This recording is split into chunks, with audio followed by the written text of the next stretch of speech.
Mr. President, last August, mere days after he had signed a bill that would supposedly reduce the deficit by $238 billion, President Biden announced a student loan giveaway that is set to cost taxpayers nearly $1 trillion over the next decade. In a presidency distinguished by bad economic decisions, this was a particularly notable one. There are two main parts to the president's scheme. There's the outright forgiveness of $10,000 in federal student debt, or $20,000 for Pell Grant recipients, which is set to cost American taxpayers somewhere in the neighborhood of $500 billion. And then there's the president's radical revamp of the income-driven repayment system, which will bring total cost for the president's plan to somewhere close to $1 trillion. Now, Mr. President, there are a number of obvious problems with the president's plan for forgiving student debt. I say forgiving student debt, but it's more like transforming the cost of student debt, or I should say transferring the cost of student debt from the relatively small percentage of taxpayers in this country with student debt to American taxpayers as a whole. It's something of a slap in the face to Americans who chose more affordable college options or worked their way through school to avoid taking on student loans, or whose parents scrimped and saved to put them through college. It's also a slap in the face to members of the military who signed up to serve this country and earned GI Bill benefits to help with tuition or training.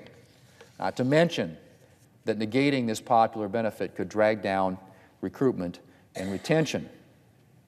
And of course, it's deeply unfair to ask the many Americans who worked hard to pay off their loans or who never pursued college in the first place to take on the burden of student debt for individuals who took out loans for college or graduate school and agreed to pay them back. And let's remember, Mr. President, we're asking taxpayers at large to foot the bill for student loan cancellation for Americans who enjoy greater long-term earning potential than many of the Americans who will be helping to shoulder the burden for their debts. The President's student loan giveaway isn't a government handout for the needy. It's a government handout that will be disproportionately beneficial to Americans who are better off. It's ironic coming from someone who claims he wants to build the economy from the bottom up and the middle out. The President's student loan giveaway is decidedly more top-down. Let's face it. And speaking of the economy, Americans continue to struggle with the effects of the Democrat-driven inflation crisis that has beset our economy for most of the President's administration.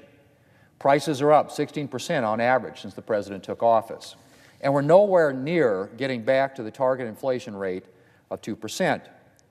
And what is the President's student loan plan almost guaranteed to do?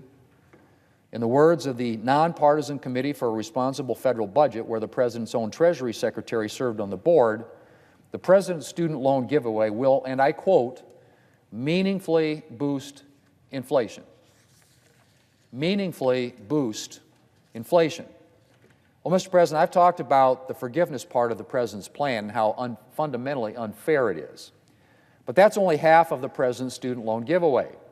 And the other half is just as problematic because it sets up a system in which the majority of federal borrowers will never fully repay their loans. The Urban Institute, a left-of-center think tank, estimates that just 22% of those with bachelor's degrees enrolled in the President's new income-driven repayment program would repay their loans in full. 22%. And many individuals would never be required to repay a penny. And who will be footing the bill for all those student loan dollars that aren't repaid? Well, you guessed it, the American taxpayers. And needless to say, the President's income-driven repayment plan will not only fail to curtail student borrowing, it will actually encourage it. If you can reasonably expect that you won't have to fully pay back your loans, you're much more likely to feel free to borrow, and to borrow liberally.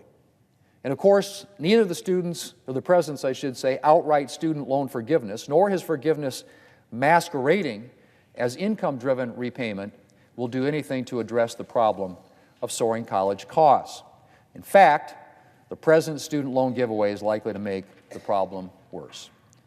You only have to look at what happened when Democrats forced through their $7,500 tax credit for Americans who purchase electric vehicles.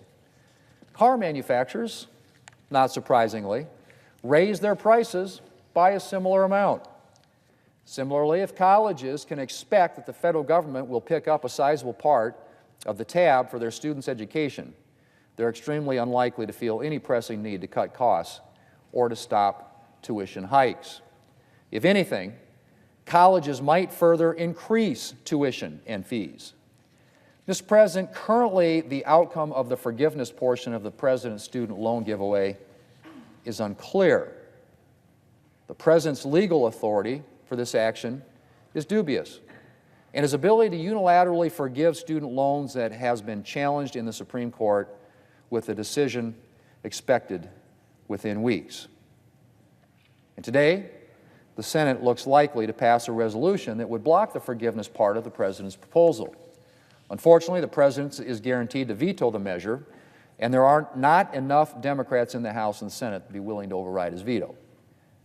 Apparently, the possibility of garnering votes from Americans with student debt is reason enough for Democrats to ignore the blatantly regressive nature of the President's student loan giveaway and the fact that it will almost unquestionably worsen the problem of rising college costs. Not to mention the fact that it will drive up inflation and balloon the deficit.